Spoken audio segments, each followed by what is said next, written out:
Hello everyone, आज हम बात करेंगे ऊप्स इंटरव्यू के क्वेश्चंस के। तो दोस्तों, लोग ऊप्स में इंटरव्यू देने जाते हैं तो पहला क्वेश्चन जो मैं एज अ इंटरव्यू हमेशा पूछता हूँ किसी भी 2 साल से 5 साल तक के एक्सपीरियंस के बंदे के साथ, वो है व्हाट इज ऊप। ऊप क्या है? और यकीन मानिए सारे के सारे 90% और 90% ऑफ एम्प्लॉइज और professional gives the wrong answer और नॉट अ सेटिस्फैक्टरी आंसर। तो दोस्तों, क्या आंसर हमें करना चाहिए, क्या एक इंटरव्यूअर आपसे एक्सपेक्ट करता है, ये मैं आपको आज बताऊं। Once someone ask you what is OOP, what will be the answer. अगर आप object oriented programming language like Java, C sharp, C plus plus इस टाइप की किसी लैंग्वेज का के लिए प्रिपेयर करते हैं और इंटरव्यू देने जाते हैं, तो आपको क्या एग्जैक्ट आंसर देना चाहिए, क्या एक इंटरव्यूअर एक्सपेक्ट करता है अगर आपसे पूछा व्हाट इज ऊप बॉस। तो बिना समय खराब किए let's start. Once someone ask you what is OOP, so start with the basics like object oriented programming language. That is nothing but a programming paradigm मतलब that is an art,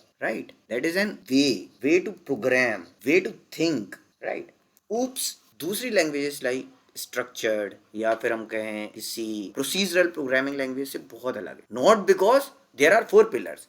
when I ask you someone what is oops, the answer will be oops is a object oriented programming language. There is a class and object, and after they started like there are 4 pillars of object oriented program. Boss, रुको रुको रुको, पता है मुझे, I will ask you that, but अभी मेरे question का answer पूरा तो दो, पहले बताओ तो, एक्सप्लेन तो करो oops क्या है, what is object, what is class, what is the correlation among those.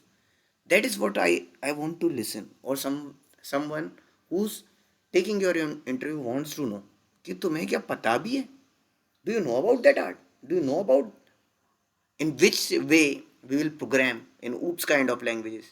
So how we will give the answer of oops? So oops is a programming paradigm that is based on objects. Object is nothing but a real world entity. Okay? Object is nothing but a real world entity. क्या है real world entity? Can be anything. Can be a cooler, can be a fan, can be a mobile, can be anything. तो कुछ भी है क्या object? नहीं, जो problem है उसके हिसाब से ऑब्जेक्ट्स डिसाइड होंगे। अब इसको बहुत अच्छे से समझना, अगर आपको ऑब्जेक्ट ओरिएंटेड प्रोग्रामिंग लैंग्वेज को, तो अपन थोड़ा प्रोसीजरल प्रोग्रामिंग लैंग्वेज आप समझते हैं, फंक्शनल प्रोग्रामिंग लैंग्वेज आप समझते हो, प्रोसीजरल की बात करते हैं। Suppose I give you a task to make a T,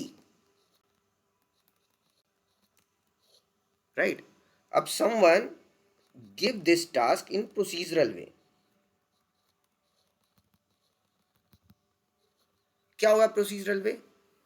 you have to make the tea, तुम्हें चाय बनाना है, तुम्हें किचन में जाके चाय बनाने का है भाई, कैसे बनाएगा?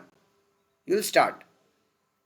अब आप अपनी जो भी आपकी प्रोग्रामिंग लैंग्वेज, जैसे आप किसी प्रोग्रामिंग लैंग्वेज में कर रहे हो, आपको पता है आपके पास किचन है, आपके पास सारे के सारे टूल्स हैं, जो भी आपके यूटेंसिल्स चाहिए वो अवेलेबल है, तो हम कैसे चाय बनाएंगे, है ना? यही तो है। तो हम कैसे चाय बनाएंगे, इसकी प्रोसीजर लिखना शुरू करेंगे। First I let my stove, है ना? कोई किसी और की कोई और भी प्रोसीजर हो सकती है, मेरी प्रोसीजर है ना।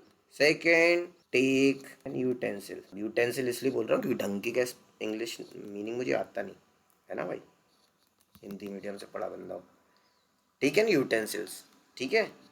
अब एक सपोज आपको 1 कप चाय बनानी है, तो आप हाफ कप वाटर लोगे, है ना? उसके बाद स्टोव पे उसको बॉईल करोगे, बॉईल ऑन स्टोव, फिर उसमें शुगर ऐड करोगे, टी पाउडर डालोगे, and so on. And after that जब ये हो जाएगा तो आपको टी मिल जाएगी, है ना? यही होगा ना भाई। You will do to make a tea in procedural way in by following these steps, right? तो ये हो गया प्रोसीजरल। अब ऑब्जेक्ट ओरिएंटेड प्रोग्रामिंग लैंग्वेज क्या करती है? कहती है ऑब्जेक्ट ओरिएंटेड प्रोग्रामिंग लैंग्वेज कहती है एवरीथिंग इज एन ऑब्जेक्ट। अब मैं अगर आपको ऑब्जेक्ट ओरिएंटेड प्रोग्रामिंग लैंग्वेज बहुत अच्छे से समझाने जाऊंगा तो ये लेक्चर बहुत बड़ा होने वाला है ना?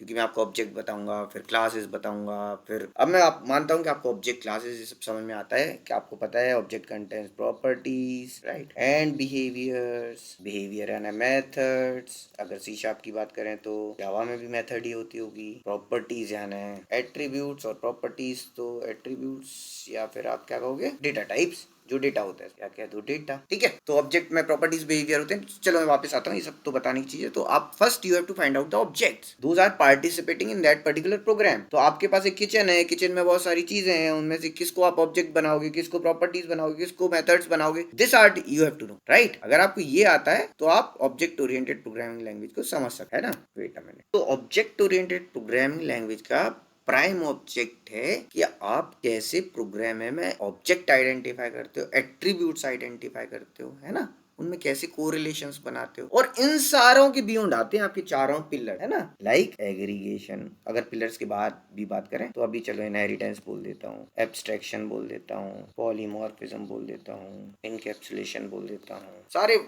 ये इनको एक्सप्लेन करना लोगों को बहुत सरल होता है, इनहेरिटेंस, एब्स्ट्रैक्शन, पॉलीमॉर्फिज्म, इनकैप्सुलेशन, पर इनको यूज कैसे करना है वो नहीं पता, है ना। तो हमें पता होना चाहिए कि ऊप्स एग्जैक्टली क्या है, हम कैसे ऑब्जेक्ट आइडेंटिफाई करेंगे। जैसे मैंने आपको पहले ही प्रोग्राम दिया, how to make a tea, है ना, एक चाय का कप का प्रोग्राम कैसे लिखूं, write a program to make a tea, a cup of tea, ऐसा कुछ। तो इसका कैसे प्रोग्राम लिखें। So first if you are using any oops kind of languages, you have to identify the objects, then you have to identify the relation among those, relation or interaction, है ना, और you can say interaction। अगर आप objects identify कर लेते हो, उनके बीच का इंटरेक्शन आइडेंटिफाई कर लेते हो, तब आप एक अच्छा language like C sharp, like Java, otherwise you are not a right person who is able to write a program in object oriented programming language. आप प्रोसीजरल प्रोग्रामिंग लैंग्वेज लिख दो, यही लिख मारोगे आप, बस ये काम करते हो। फिर आप कहते हो कि मैं जावा डेवलपर हूँ, मैं सी शार्प डेवलपर हूँ, मैं ऑब्जेक्ट ओरिएंटेड प्रोग्रामिंग लैंग्वेज 4 साल से यूज कर रहा हूँ, 5 साल से यूज कर रहा हूँ, पर आप लिख ही रहे हो, राइट। आप ये स्टेप फॉलो कर रहे हो, बस एक क्लास बनाते हो, उसमें मेथड्स बनाते हो और काम शुरू कर देते हो। बाकी तो सारी प्रोग्रामिंग में जो बनी हुई चीजें उनको यूज करते रहते हो, है ना। तो दोस्तों आज के लिए बस इतना ही। मुझे लगता है कि शायद आप थोड़ा सा कुछ समझोगे ऑब्जेक्ट ओरिएंटेड प्रोग्रामिंग लैंग्वेज के बारे में। मैं आपको और आगे भी ऐसे अच्छी आने वाले लेक्चरों में और ऑब्जेक्ट ओरिएंटेड प्रोग्रामिंग लैंग्वेज को समझाने की कोशिश करूंगा। पर आज के लिए मेरे हिसाब से इतना ही। धन्यवाद। अगर आपको चैनल अच्छा लग रहा हो तो आप प्लीज़ इसे लाइक करें, सब्सक्राइब करें, शेयर करें। Thank you.